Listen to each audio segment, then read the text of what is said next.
2 seconds, which gave him the amount of tongues he needed for those fights. Now, let's go ahead and get ready for game number 4. The battleground choice is going to be Battlefield of Eternity. Fnatic is going here.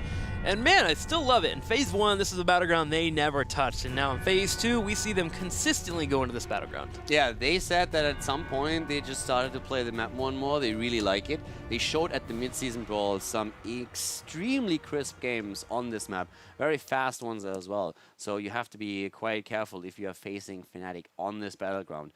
And Liquid, they are now in a situation where if they lose the next map, then they have lost the series. They took a map of their opponent, but Fnatic is here, of course, to win the whole thing. So it's still this battle between the big three here. And yeah, I'm curious to see what Liquid has prepared. I'm super curious too. I want them to go to game number 5 simply for the mere fact that I want that answer to that question. Yeah. Is Team Liquid back? And if they get down to a 3-1, you start to maybe falter a little bit on them. But if we go to a game 5, no matter who wins it here, I'm all on board with Team Liquid being back here for our top 3. Now, Battlefield of Eternity. Let's do it. So with Battlefield, of course, there's a few heroes that gain a bit more priority. We're talking mainly heroes that can put the damage to the Immortal as the objective. And Greymane becomes more important. Vala is a big issue. We have seen also occasionally Sylvanas taken on the map, especially by Fnatic, depending on their opponent. So all things to consider here. But before we start with those, we actually have Genji banned out here, so one of the priorities that we have on basically any map. Genji also excels here since we have a lot of team fights happening in the middle, so he always gets good setups for resets. He has a lot of Nuke and Cronies to play around where he just becomes such an annoying asset for a team where he continues to poke you, and the moment you start to lose a team fight, he just goes all in and just wipes completely in the area. So I prefer the Genji ban on this battleground in particular. Uther will be answered back here for Fnatic, so he won't be in the rotation, and Team Liquid well, actually, first pick, the Malthael. Malthael is another hero that with his trade, of course, can do quite a lot if you leave him alone for a little bit on the objective here. And as a solo laner, he also excels. So we see him a bit more now in those games. And you can tell the priority he gets on this battleground. He's even first pick at this point. I mean, the sustain that he gets, he's so good at being in the middle of a team fight and just consistently getting healing. If you have no burst and no way to lock him down, he's going to eventually edge you out to where you have to go tap a well. And that's when the team moves forward and they're going to burn down their own Immortal if they get the chance. So Malthael, first pick up here for Fnatic. What? Here's the answer back. A new bracket in Greymane. Greymane, the old school first pick here for BOE. So Greymane, of course, mainly to not only blow targets up if you can in the team fight, but it's also really important to have him if you're trying to raise the Immortal. And with the new Burak now in the hands of Fnatic, they have one of the tools they heavily relied on in the past to engage, drop the Cocoon ideally, and drive the fight away from the Cocoon. And we have seen them also with a lot of isolation kills. If you see a hero alone on the map, maybe on the solo lane, you get a Cocoon, you just assemble everyone, and then you get the kill. That helps you also a lot, since the cooldown of Cocoon is incredibly low. I just like the word assemble that you put there. I don't know why. I just had this vision of like a 5-man stack of Power Rangers all assembly on top of a Cocoon to burn him down. So Team Liquid now, Malthael is their first pickup, and this is a question where we get the answer. Are they going to go for the double support again? They've been doing it for a few series now, and this time they answer with a Dahaka and a Li Ming, which is usually an indicator that we'll probably be seeing another tank in the mix-up, so we might only have one support for Team Liquid. Yeah, it's also interesting that they are going for the Dahaka now, because normally you have the Dahaka at a solo lane, but these days when you see Malthael, he's normally the one taking on the solo lane too. So the question is how they are trying to set up the lanes now. We have seen a lot of teams going away from the 1-4 split on the 2 lanes, going into a 2-3. So I'm actually a bit curious to see where the Dahaka is ending up, or if they are just attempting to 4-man with Malthael together. I mean, what's better than one solo laner? 2 solo laners. Is that a thing? That's not a thing. Maybe it's becoming a thing. We'll see here. I'm assuming Malthael will be in the 4-man rotation. I think Dahaka by himself in a 4-man usually gets poked out pretty heavily and has a harder time. Can't quite get the drags that he wants, so Malthael should be good in the 4-man, and he's actually not too bad there. And you also get the ability to escape if need be. Tyrael will be the pickup as a ban for Fnatic. Tyrael with Malthael. That actually sounds like a really good combination with the Tremendous Souls. Yeah. I'm very curious by this one though. Fnatic seems to be very concerned about something very specific. Maybe they have seen something similar already on the map. But yeah, getting rid of the Tyrael here first of all. So I'm a little bit more curious to see what Fnatic's next picks are, to be honest, because Liquid's strategy is already shaping up. The Li Ming for the poke, you have Malthael on the point 2, you get the side soak through the Dahaka. So yeah, usually with the Dahaka attempting to get an earlier level 10, and then with a level 10 get that immortal at the time. Ideally a kill with him just moving into the middle of the map once he's soaked the 10, and then if you win the immortal, you can really start snowballing with it. Tracer banned out, makes sense. Good against Lee Ming. I'm assuming, I haven't done enough matchups with Malthael yet. Good against Malthael as well. The Pulse Bomb coming in at the last second could be enough to burn him down, get away from the fight. No sustain available. He has no way to mitigate that damage. So Tracer being taken out. And she's simply just good on BOE, especially in the hands of Swimpy. Yeah. Also puts a lot of pressure onto Li Ming, then that's another really big asset here. But for now, basically we know that Greymane is not going to be played by Quacknix unless they really have to shuffle something around. We have Whoopi and Breeze both with the ability to play Nubarak, but lately Fnatic has tended to put Breeze onto Nubarak and then play a second hero with Whoopi. So that's what I would expect here as well. Rhaegar for Smexy first of all, and Illidan. Okay, Whoopi on the Illidan now. And we have a really heavy dive comp. Even with Genji banned, you have a Nubarak going in, dropping the Cocoon, Greymane following, and Illidan probably going for the hunt here. So I guess you could also go Metamorphosis here. You don't necessarily have to even go for the hunt, but if you want to have some side soak and are a bit afraid that maybe the Haka is taken away from you, then going into the hunt is definitely possible there. So really, really aggressive. And that Tyrael makes a lot of sense too. I'm even yeah, because Tyrael can drop the Sanct, for example, because Yeah. I think one of the big things we're going to see from them is get a stun in with a Nubarak, Curse Bullet, and at the same time, you basically call the target, and every one of these heroes is going to hit the stuns or the burst on the same target. So Yeah. let's say you have a Li Ming, for example, you get a stun in with a Nubarak, Greymane immediately goes in with a Curse Bullet, can even go for the throw, it doesn't really matter at this point, but you have the Illidan syncing up his stun with a Hunt. You can blow up a target within seconds. It's crazy how well that works. And therefore, I would expect Karazim to go for the palm. And once that he sees someone being hunted, he needs to drop the palm. I have to be on point with the timing here. I'm just looking at this and thinking about how quickly can they turn this fight around. Murden can jump in afterwards and really try to mitigate all of that, especially if they get the palm off, and that could be the counter swing from Team Liquid. But they're going to have a solid play from Dahaka on the rotations too. I really think it comes down to what Fnatic is able to do when they attempt to snipe a hero, because I'm pretty certain that's what they will attempt.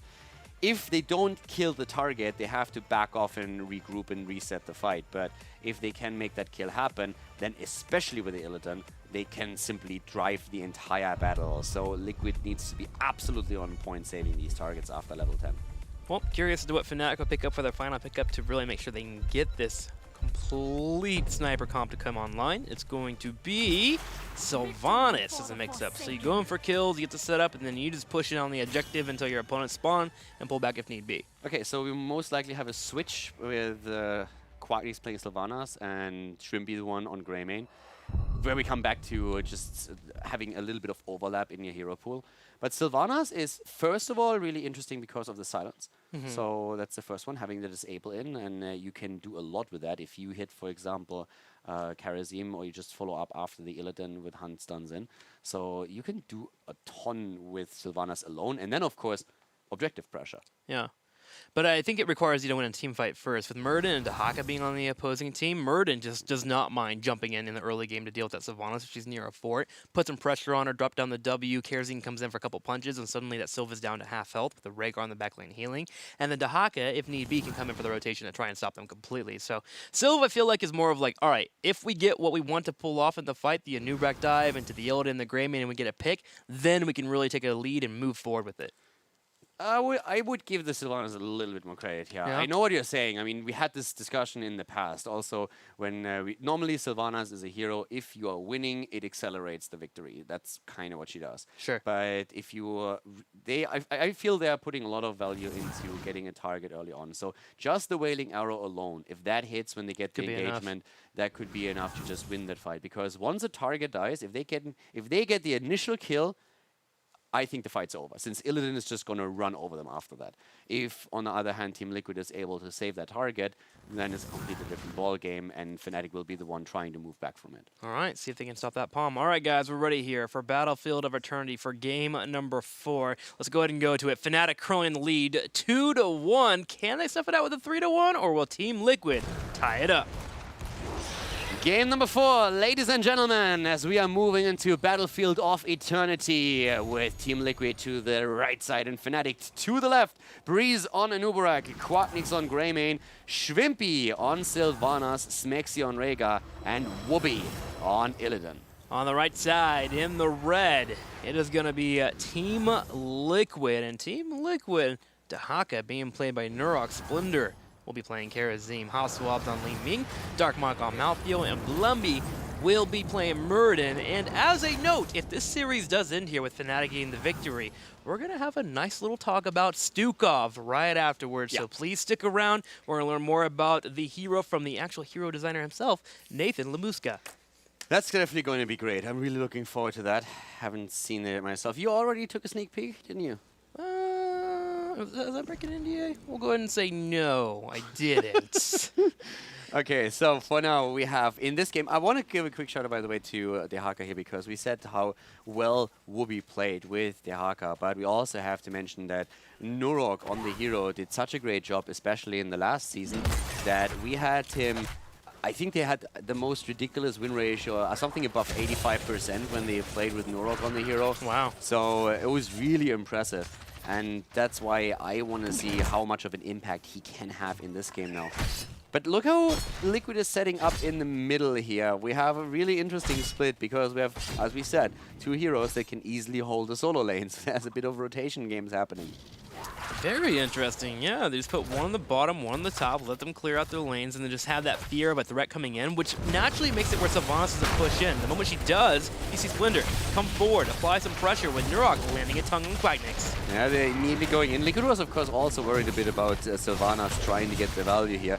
So we see them just fending that off quite nicely, but up to the top of Whoopi and Darkmoon. That's actually an interesting battle. I have to admit, I have not seen this particular matchup yet between Malthael and Illidan, so that's going to be cool to see who takes it, especially since Whoopi probably, if not the best, then definitely one of the best solo laners that we currently have in the European scene. Oh, I would say he is the best. Like, that dude just delivers every single time I play him on a solo lane, on any character he picks up, and the knowledge he brings to the matchups is absolutely outstanding. It's great actually listening to him talk about matchups and how you can gain advantages.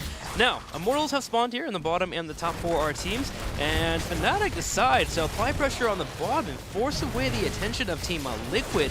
Breeze diving in, but missing out on the engage. Also, I said in the earlier game, we were talking about the build of Malthael in the earlier game a bit, but now he actually went into Fear the Reaper, so no Death's Reach. A perfect example of what I said.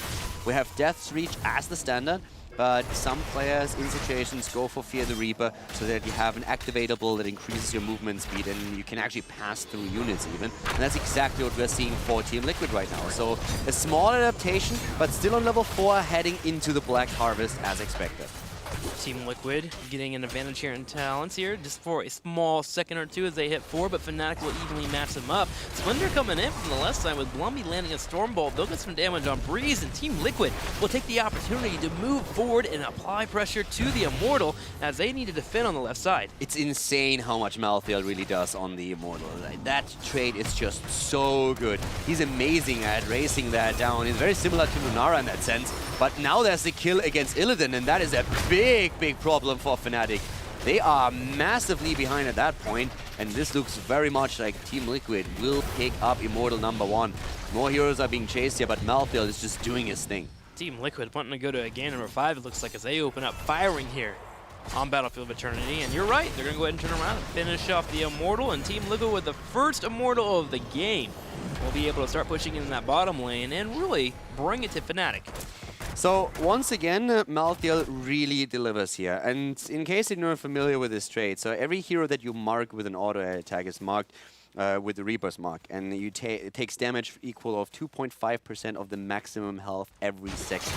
It's a little bit like reapplying a Lunara poison, so you're not really bursting the Immortal down, but if you are able to spend time with him, he is going to fall, and that's what Liquid is trying to do here. They're trying to zone out Fnatic so that Malthael can focus on the Immortal, and they win the first objective.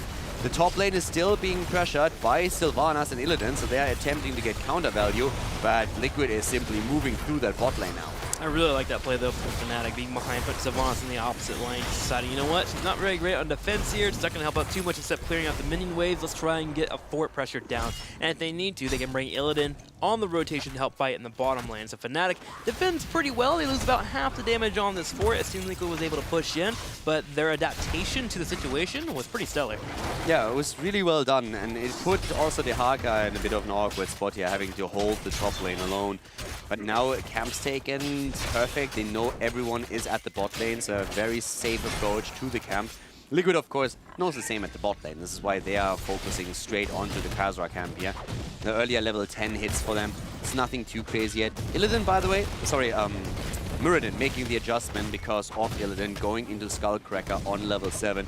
Any kind of mini stun that you can throw out against someone that is that heavily reliant on, first of all, his mobility, and second of all, on the auto attacks. If you get that mini stun in, it really disrupts the flow of Illidan. So that's a good pickup for Muradin. Muradin's really interesting in terms of how he can be very flexible on this battleground. You can go full cube build if you think you're going to race the Immortals, get into a fight and help out your teammates in that regard. If you need to be more sustainable, you can see a similar build like this.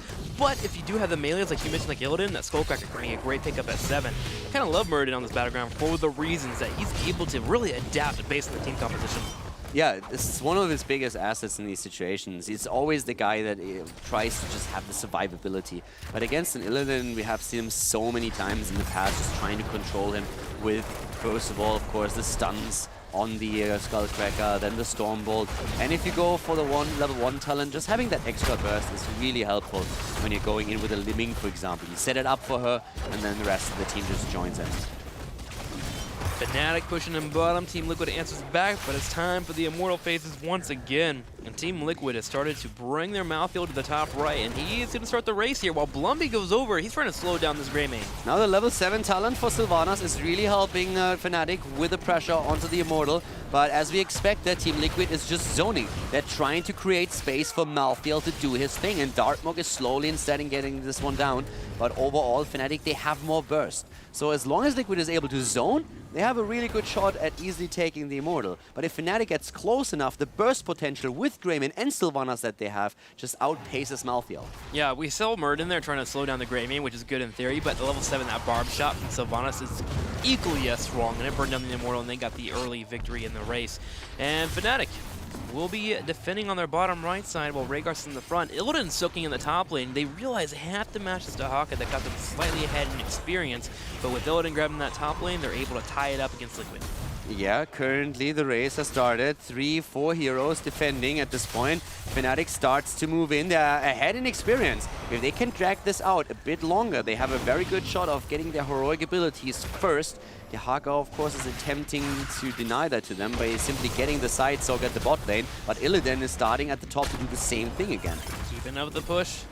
Really kind of countering each other, counterbalancing that experience there, just slightly being ahead for Fnatic. Darkmok continues to poke on the right side, and Wubby has made the decision to charge on in. Drag hits here from Nurok and Quacknix. He's low on health. Rhaegar keeping him alive, but Darkmok, he goes deep and he gets the kill. Splenda, on the other hand, is about to fall here too. Tries to get out, but Wubby has him, takes him on. Breeze low. Can he move out? No, he can't. The drag hits him. That's the level 10 for Team Liquid, and they get Illidan and start to fire away with Li Ming hitting the resets. Fnatic finally picking up their level 10 too, but it's already a bit too late. They lost the fight. Also, I was really popping off in that fight there, hitting level 10 as well and bringing in those kills you mentioned with the resets. Fnatic will be on their way to help defend it as much as they can, but it might just be a little bit too late as Darkmok continues to shell away. Muradin keeping up with the harassment, and Dahaka in the bottom. Team Liquid is aiming to take everything here. Can they finish the Immortal though, as Fnatic has members spawning? Well, Fnatic is now starting to move in, and Hazobs is going to fire away. It's all about the poke battle right now. Smexy will have to try and soak a few of the shots, as does Breeze, but they have their 10, so they're going to look for the engage with a hunt, as expected. The Cursed Bullet getting the stun in, and also Cocoon it. Ideally, of course, Kerosene. He goes for the palm. That was the obvious choice to make here. And here comes the silence. They're trying to go for Mirrodin. Force him back. Immortal taken by Liquid. And they do not get the kill on Mirrodin here. The hunt, though. Wubby charges in. They're on Darkmonk. Cocoon comes out. Darkmonk being focused down. He's trying to survive. Can he live? Splendor does pop up and brings out the heal. It misses out on Darkmonk, but they don't mind because they still have Palm. Breeze takes some punches here on the right side, while Wubby, he's diving deep. Wubby tries to go deep, but I have to say, I really don't like the engage from Fnatic here. They lose Illidan, and they actually get the kill against Malthael, but I really think that was not... I don't really think it was exactly what they wanted. What they are looking for is really comboing the Hunt off with the rest of their abilities. And half of the heroic abilities were used for Mirrodin that they didn't get, and then they moved in. They're still able to get the kill against Karazhan, though. It's a big victory right now. So Liquid can't get the max value out of the Immortal. So overall, Fnatic still walks away with a, I don't really want to say a bit of a lead, but with a very good defense here against the Immortal. But going in against Malthael without having the Cursed Bullet, without having any of the abilities they used before, that was a massive risk. It was a massive risk, but I think it's one they take because they have Sylvanas on their field here. They just want to be able to make sure that they don't have to be in a spot where they're defending against a leaning poke and possibly an all-in for Mirrodin and Dahaka. Didn't pan out the way they really wanted to, but Team Liquid also was not really landing the fights overall. If we did have Malthael live, that could have been worse for them. I would have just much more liked it if they would have synced Illidan, if they would have either held the abilities that they used against Mirrodin earlier, or if they would have synced, so that they can sync it with the Malthael attempt, or if they just use the Hunt with Mirrodin and just use that to go in and take him down. But works out for them in the end, so it was fine, but it was not as crisp as we've seen them play at the mid-season brawl. I mean, nitpicking here, of course, on a very high level. Overall, we have Liquid with more kills, but Fnatic still is on the exact same level of experience. And I think now it's going to get a bit tricky for especially the solo laner. Malthael already moving away from the lane because he knows that once Fnatic disappears from the map, the chances are he's going to get hunted and then attacked by the rest of the team ganging up on him. Yep, it's all about playing safe here. That Hunt really bringing in that fear factor for Fnatic. Team Liquid does move over the right side to grab their Merc, so does Fnatic as well. We're getting our teams to push in that bottom lane and the top while they move towards 13 for the next Immortal phase. Honestly, they're both playing very well. It's neck and neck right now as we move into the third Immortal phase of the game. You're absolutely right. They're really playing, both of the teams play very cautious here. And this is just such a high level that small mistakes and small mistimings can really decide a team fight. And this is what it comes down to. Do you get that angle, that setup, and the one initiation you really need to maybe isolate a target here? That's what they're going to look for. They're going to race for the halftime show once again. And that's where, defense is happening for Liquid, so they're actually moving down here. Illidan is still at the top against Malthael, always poking a bit here. But Liquid is just saying we cannot match the race. Darkmonk on the side here. Did apply some damage on the top. Does find Breeze. Applies damage. Breeze kites on back while Illidan's in the top. And we have a bit of a trade-off between our two teams. For the moment, Fnatic actually in the lead as they poked much more efficiently on the bottom right side of the Immortal. Lumby lands a Stormbolt. Hasselhoff comes in with some poke as well. Quacknix continues to respawn back. And we're just waiting for that moment for someone to go for the hard engage. Okay, there comes Noro. Tries the drag. Oh, Breeze dodging it barely. But this is really Liquid saying we do not have the burst against the Immortal that you do, but if we can park Malthael on the Immortal while the rest of us zones, we are going to win it easily. So just poking away from a distance as they can, and Fnatic is now looking for that kill, for that engage, moving in, hitting the Cocoon, and then just going in with their abilities. Illidan gave them the experience at the top lane, and he's still waiting at the side here. Nurok doesn't show himself yet either. But this is just both of them waiting for a chance. Nurok gets spotted out, though. He's going to turn around with the Curse Bullet coming out. He is going to heal up with the Essence. The Hunt going off, and Splinter's the target. Wailing Arrow being used, hitting everybody here, but they can't capitalize on it. Breeze needs the Ancestral, and he gets it. Already Healing Ward on the ground. Quacknix himself rather low. Blumby, on the other hand, on his Mirrodin is also starting to struggle a bit, but he has the 13 and gets healed through the Thunderclaps. Both of the teams disengaging after an explosive fight without any victims. Absolutely ridiculous. And Fnatic Fnatic will take the opportunity to charge down and start the halftime show while Team Liquid opts to go for the wells to top off and heal on up. They have to here with it being Karazim. They pushed it around for so long, waiting for an opportunity. And once they see it present itself, everybody went in on it. No kills, they walk away from each other, but the burst for Liquid is just better. So, the burst for Fnatic is just better. That's why Team Liquid has to move back. And by now, Wooby has said, I'm going to be the one dealing with Darkmoor here. But has to use the hunt to get out of there because, yeah, Dehaka was already moving in. If he hits the drag, then it's over. We'll be answering our question, though, of how he stacks up against the Malphio. He does well until the evasion falls off. Smexy taking damage to the left. Blumby gets choked by a cocktail. Can he get out here? Cocoon has been popped up. Darkmonk's moving in as well. Blumby continuing to retreat. The poison, is it enough? Not quite. Splinter brings up the heal. Nurok landing a drag and making sure that Breeze gets locked down. Wooby didn't see him in the fight. He was so focused on the rest that he didn't get the kill. Rhaegar falling as Liquid brings the pain. Resets hitting, and that is Greymane falling. Immortal taken by Fnatic, but they lose 2 heroes. And if Illidan would have not tunnel vision there on his target and seen the Muradin, he could have simply switched and taken him down. That would have been completely changing everything here. But as is, Liquid is having a great defense against the Immortal. Fnatic just won. Is this possibly going to be our third Immortal where we don't see a fort fall down? Let's see if that one's able to break it down. Nurok's on the top, working on defending here. Fnatic should be able to get this fort, so there we go. We'll have a fort potentially falling down in the game. Wait a minute, they actually pull away, and Team Liquid defends the bottom. No way, we're not going to have a fort fall down here at 15 minutes into the game. We have... Well, minions? Come on! Not even the Winion. Swimpy's got this. Swimpy has to have this. He's a habit. He's backing out. All right, Breeze, you got this. Yeah, there MVP. There we go. Breeze is the one who says, like, do I have to do everything on my own? Really? Can't even kill a fort? All right, I got this. And look at the experience here. Completely tied up. We're moving on to 16. This game. We have seen games on this map that ended within 6 minutes. And right now we're looking at a 16-minute game where we have seen a single fort fall.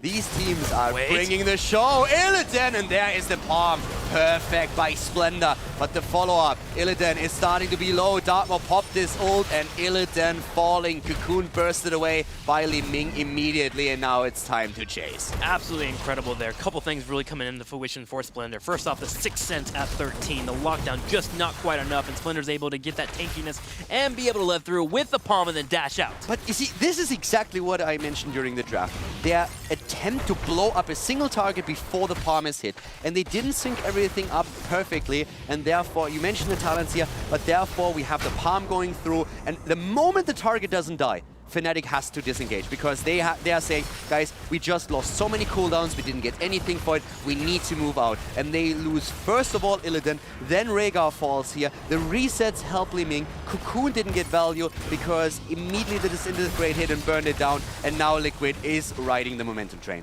They are getting kills left and right here with an Immortal spawning in 5 seconds, so being a good spot to move forward to it. Wubby charges in with the hunt, looking for Darkmock, but no follow-up available for Fnatic, as they have to wait for 15 seconds for the Rhaegar to pop on up. Luckily enough for them, though, they did get members low on Team Liquid. They're going to back and heal up, which should give them a full 5-on-5.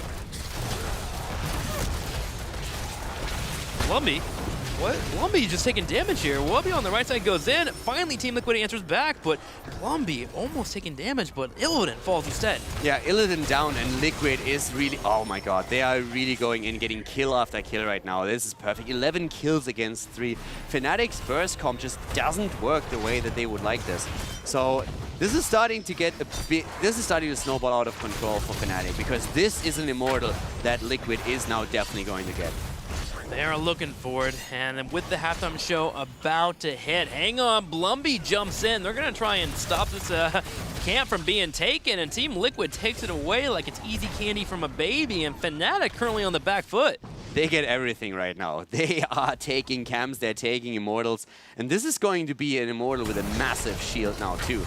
It's likely that Fnatic is attempting to poke a bit away, but just look how fast. They commit to the Disintegrate here too, and it's a short cooldown, so why wouldn't they? They just burn it down, and this is going to be rough for Fnatic to defend.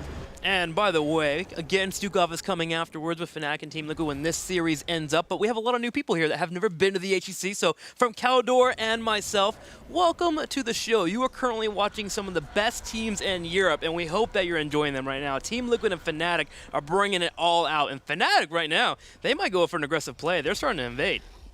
If they get a kill before the Immortal joins up in the fight, they might be able to defend this a bit easier. But Illidan is attempting to put pressure onto the bot lane.